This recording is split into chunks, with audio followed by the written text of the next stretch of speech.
All right, Dave, I'm excited. John, I'm excited to talk to you about let's get into it.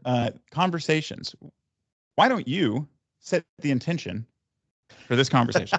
Yeah, absolutely. So one of the things that I absolutely, when trying to have conversations with anyone, no, actually, I think it's a good place to start.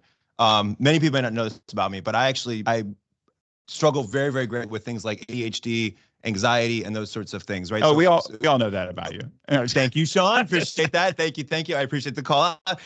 But it's true. It's true. Anyone who's interacted with me, you may have picked up on that and before. So one of the things that is greatly beneficial to me, whether you're a person who struggles with ADHD or anxiety like I do, or maybe you're just a person who has the gift of gab, but you're not 100% sure. Like you may find that you go into a lot of conversations and come out with like, yeah, I got a lot out of my interaction with that person, but I didn't get what I was exactly looking for. Right. So setting the attention, like you kind of set me up for, right? That is really, really important when you go into any conversation. And that's what I have to do before anything. So when I go to a party, when I go if I'm a salesperson trying to get new business, right? One of the best ways to do it is like in the car on the way there, I'm setting my intention. What's my purpose of where I'm about to go in some sort of social setting, right? So I'm going out to the bar. Hey, I'm looking to tonight, remind myself, I'm here to meet some new friends, right? So get out there, shake hands with a couple people you've never met before. I'm looking to get to know my in-laws a little bit better, right? So maybe we can bond over something that we've done before in the past, right? And bring up that story. Set your intention. If you're there to get business,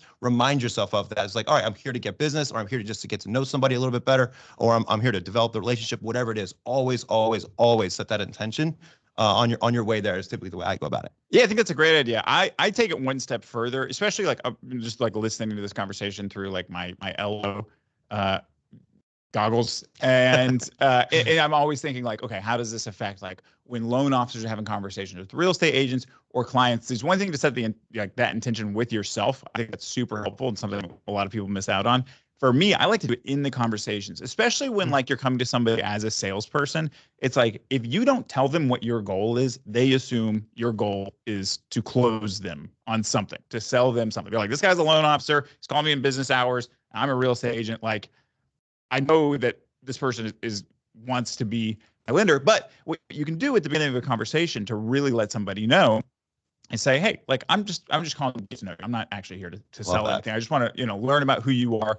If it turns out we're a good fit, like later on, like you can even be like, then I'll try and sell you on me later on. Yeah. But like for now, I just want to get to know who you are, for you to know who I am. And even like, and you can say like, once you're further on in the sales process, or like whenever I would call listing agents and I had a contract, I was like, hey, I'm going to be doing a loan for this client. And I just want you to know that like, I'm going to blow your socks off. I'm not going to ask for business right now. I'm going to blow your socks off during this transaction. And then the day after we close, I'm going to call you and ask for your business. And that's what that conversation is going to be about. And so then I would call them and I'd be like, hey, I promised you I made this call. So now we're going to have this call, and I want you to know that's what I'm asking for. So I think like you can comfort people. You can sort of assuage their fears by letting them know what exactly you're after. The reason I really like that little add-on there is the fact you're coming across as very authentic, right? Like you do have a agenda when you go and meet that person, whatever it is. Like I'm just interested in getting to know you more, or I am interested in getting your business, or I am getting whatever it might be. But being very transparent with that right at the back, and just saying, hey, I'm being authentic. I'm just telling you exactly what I'm here to do. I don't think anyone's going to be upset with that sort of thing. Like, wow, what a straight shooter. In this today's day and age, like how many straight shooters are there actually left, right? So I love that. I love that approach. That's really cool. It works in dating too. Just multidisciplinary.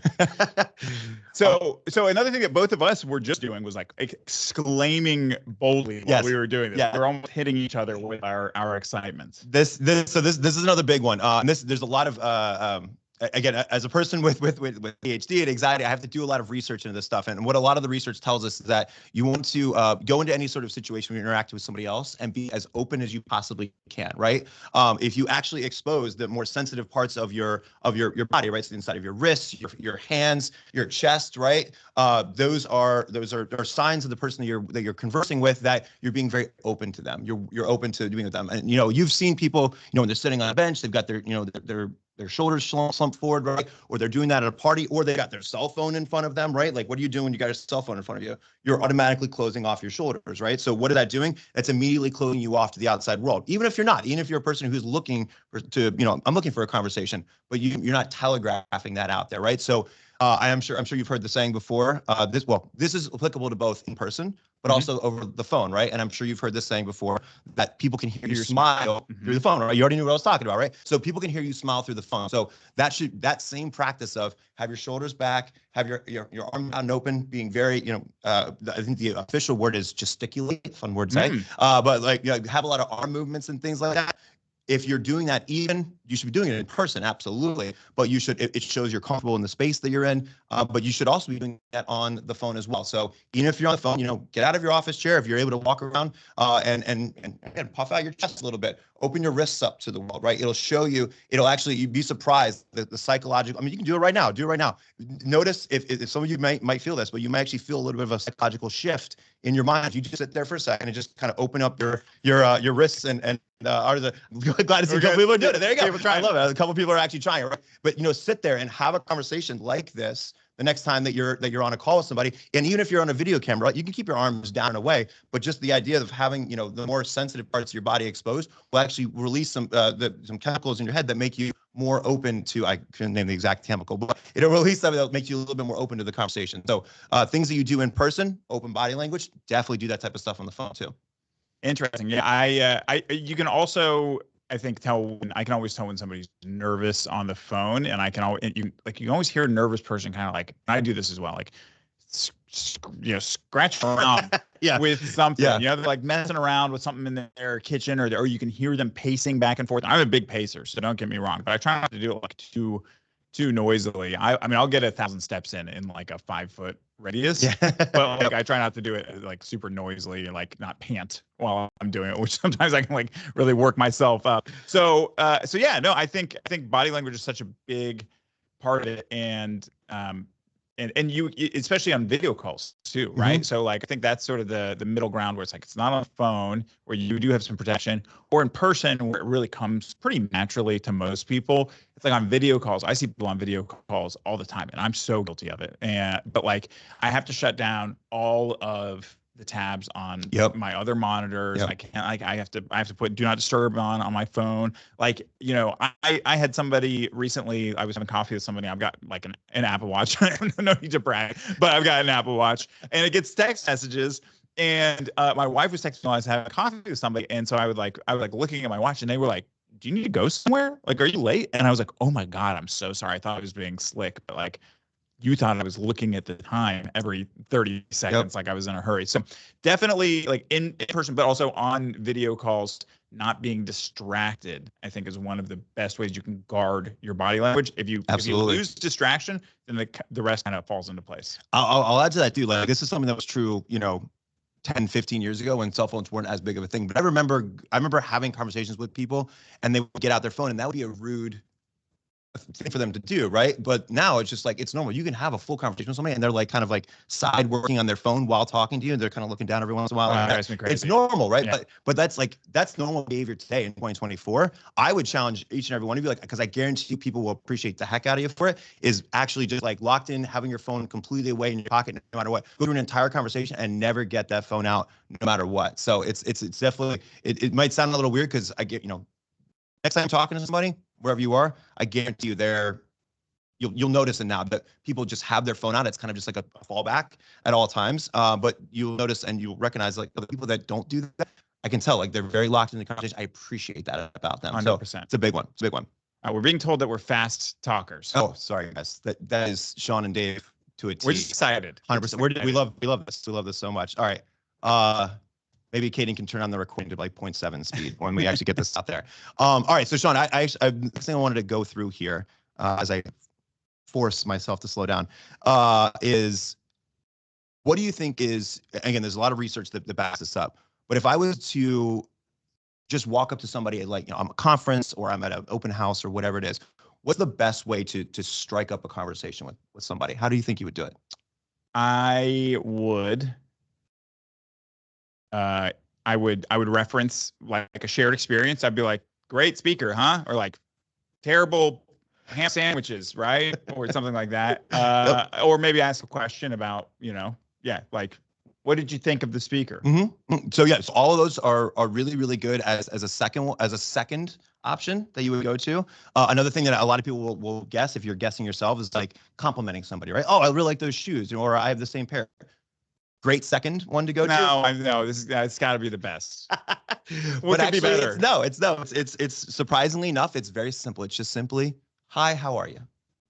Simple as that. Simple as that. Just hi, how are you? And should you also introduce yourself? Great follow-up question there. You can certainly, hey, how are you? My name is Dave Higgins, and then offer your hand. It's very non-committal, but like people are like, oh, hello, how, like they will respond very warmly to that. Sometimes when you compliment people, they can, some people are like, oh, okay, cool, thanks, and they don't really have much else to that, right? But it certainly opens the conversation. Always feel free to compliment me, guys. Don't worry. I'll never give me the hey, how are you? Hi, how are you, Dave? Or if you don't know my name, I just hi, how are you? That works too. But no, like very, very simple there. Just hi, how are you? It's a big one.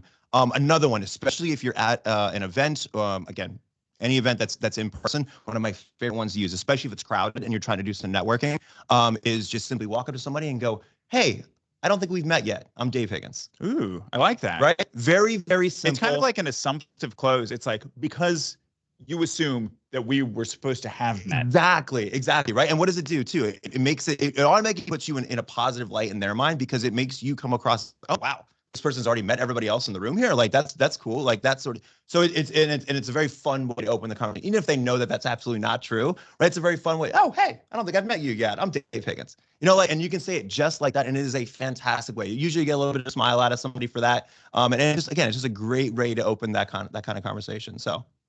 I love that. Okay. Hi, how are you? That's fantastic. It actually takes a lot of the pressure off. It is one of the things I think about. Like, what am I going to say? Yes. And then I'm always like, ham sandwiches, huh? And they're like, yeah. Yeah. I mean, and again, like that's your second, that's your follow-up, right? Like, hi, how are you? I'm Dave Higgins, right? Do you like these? You like what do you want these ham sandwiches, right? Yeah, exactly, right? Like how terrible these things are, or whatever it is. So again, yeah, great first, and then the second could be again a compliment, or just a shared experience. Again, is a really, really great one. Depending on that, on what event or whatever it is that you're doing. So love it. All right. Cool. So one of the things that I want to talk about for loan officers. So I think loan officers, like, to me, the beginning of the conversation, like, you can go download like talk tracks off the internet, and you can learn how to do the opening still. I don't necessarily recommend doing that, but like, you can start a conversation, especially if it's like on the phone or something like that. And then once you have like a warm relationship with somebody, once they're your partner, or they're on their way to becoming your partner, then the conversations become more relational, or they become, transactional. They are about that shared experience already. And like, you're talking about, getting work done together. I think the sort of valley between those two is the, like, when somebody's not a cold contact, but not a warm contact. I'm generally thinking on the phone, but this is in person as well. Like, how do you have the conversation, like, during that awkward time? It's also like an awkward time. This is my second time talking about dating, which luckily I don't have to do any. Probably too many. I'm gonna be honest with you, as a married man. I was about to say, luckily I don't have to do anymore. But like, it's like that awkward sort of like building the relationship time. I actually think of like two people who I've worked close with here at U Mortgage.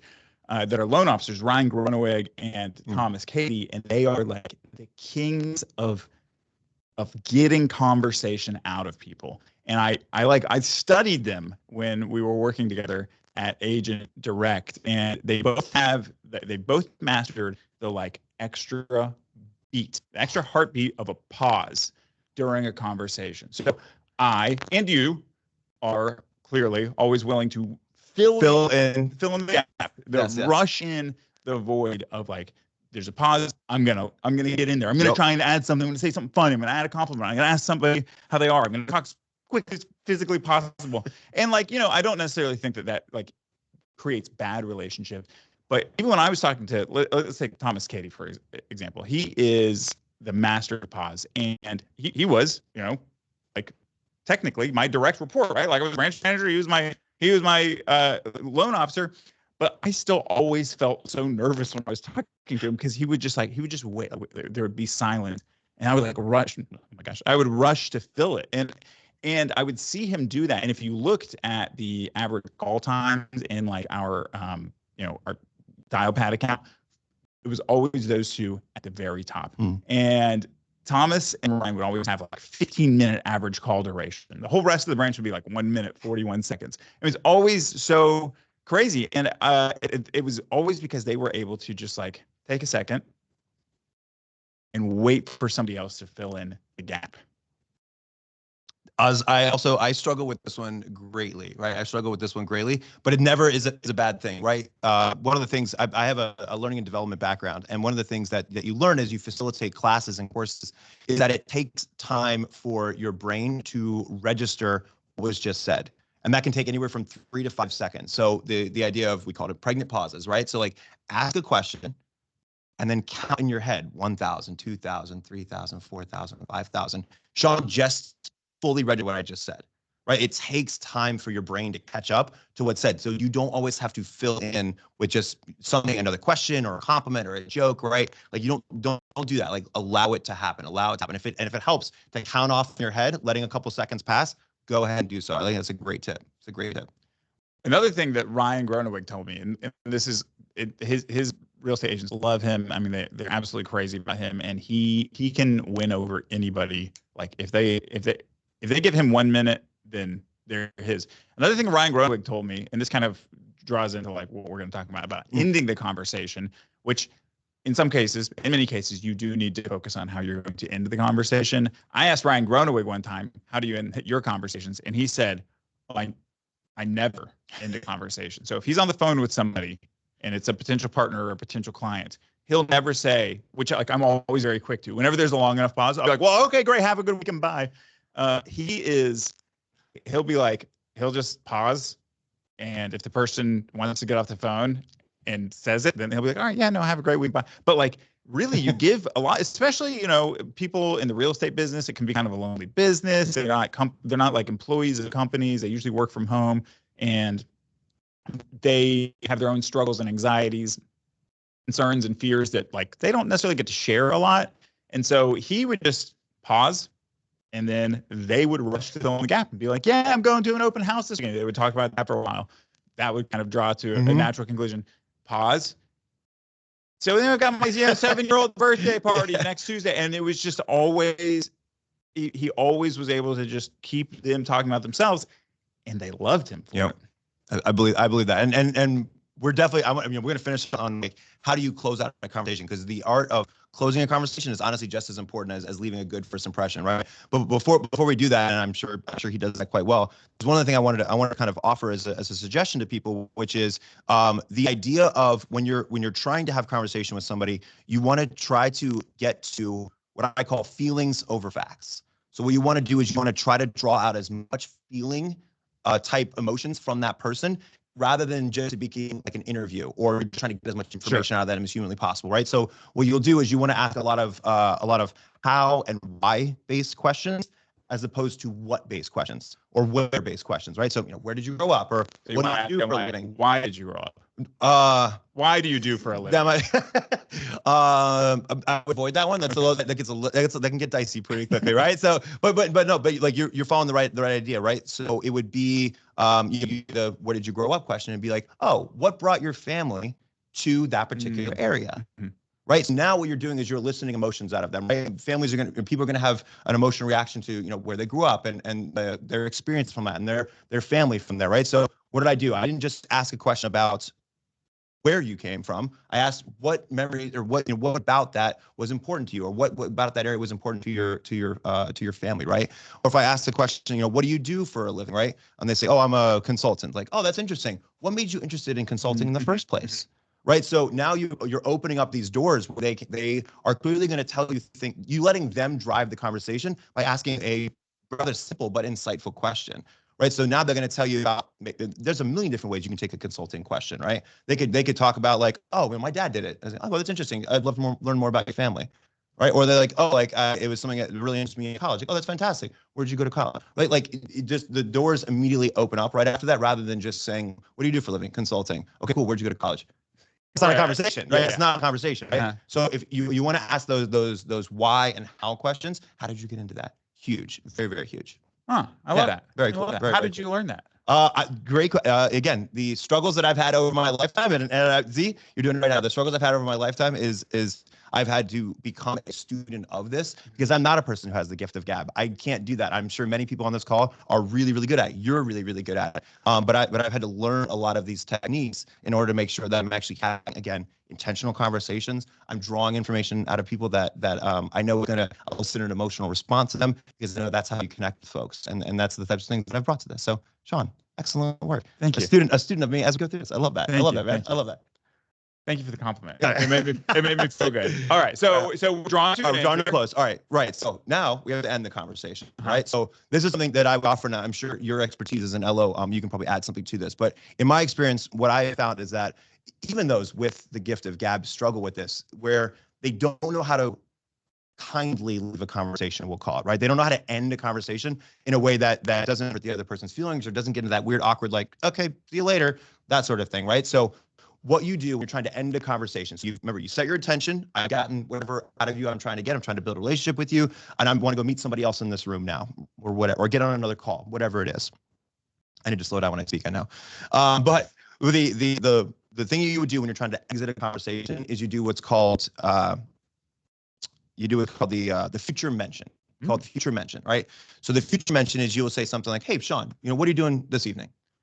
I'm going to have dinner with my buddy Dave. All right, well that's fantastic. Do you know where you're going to dinner? Yeah, some Italian restaurant. Well, Sean, I hope that Italian restaurant. Well, have you been there before? I haven't been. You haven't been there before. All right, great. Well, Sean, I hope that the food is as good as Dave recommended for you. I hope it's fantastic. I hope you have good luck tonight and having that conversation with him. Great meal. Hope the service is great, and I hope to talk to you again soon. It was fantastic talking to you.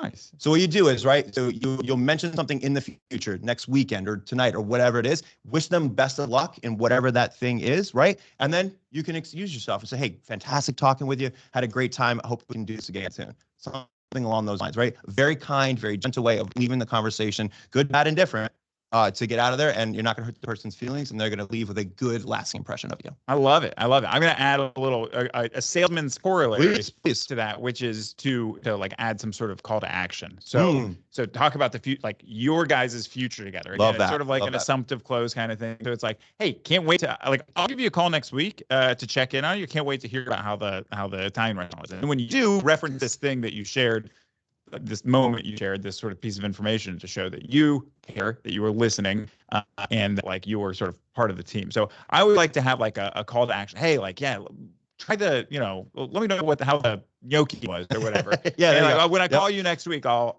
ask you about it. So that way you're setting the intention for like the follow-up call. You're setting the intention for like the relationship rather than just this being a one-time thing. So, and one last thing I'd like to add to that too as well, because again, something that I struggle with, and I'm sure a couple people on the call here struggle with it as well, is if you're going to mention something specific as like gnocchi or anything like that, write it all down. Put it in your CRM, like, whatever it takes. Like, 100%. What did I have this conversation with the person about? What actually went in there, so that when I get on the phone again or I talk to them again in person, hey, I remembered how was the gnocchi, right? Because I wrote it down. I didn't forget that conversation, especially if you're going back to back in calls or back to back in meetings. Really, really important to make sure you take notes. Love it. Love it. Well, guys, it is 2:29. We're scheduled to end at 2:30. I'd love to take any feedback or questions or anything you guys do to drive strong conversations, either over the phone or in person.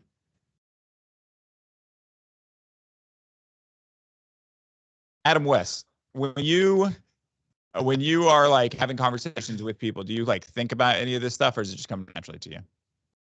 I'm so bad at like open network shit, like what Dave was saying. Like, I think that line that Dave said is gonna stick with me for a minute. Be like, hey, wait, which one? I don't think I've met you yet. My name's Adam. That's a good one. Love that. I honestly hate small talk, so it's tough for me. Like, because I feel like that's where most of crap goes into. Is like, oh, really? You're from there? How about that snow? It's like, I don't want to talk about that. I want to talk about something. I don't know, man. I think like whenever I ask that question, I'm always like genuinely interested in like where people are from. So I think I used to think of it as small talk, but now I'm like, wow, what a rich, weave of tapestry of humanity we've created here. James has either a question or a comment. Hey, I just have some feedback because I've been going to a lot of open houses lately, and it's a lot of this. You're actually meeting people in person. And usually it's, my intention is to build rapport with a lot of like the body language y'all are talking about, being open. And then something that's worked for me, and I'm going to take all y'all's tidbits and then add it to what I do.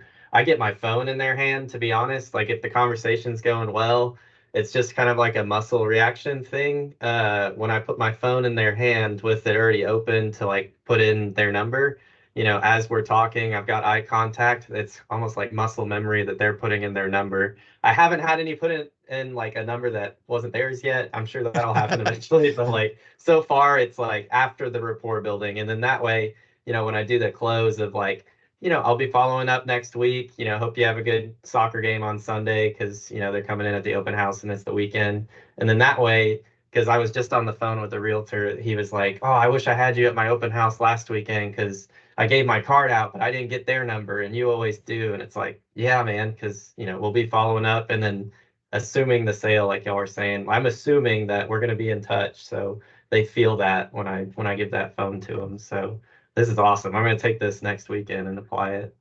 I love to hear that. Love it. All right, everybody. Dave, Sean, it's been a pleasure. Absolute podcasting pleasure. with you. Absolutely, man. I love the setup. I hope we can do it again. Can't wait to hear how your dinner goes tonight. Same to you. I hope that gnocchi's amazing. I know. I'll let everybody know tomorrow how the gnocchi is. And until then, guys, thanks everybody. Thanks to Caden and Jake for setting up the first ever Daily Sales Huddle live HU podcast. You guys made it a huge success. And thanks to everybody who joined. Let's go start some conversations. Have a good day, everybody. Have a good one, y'all.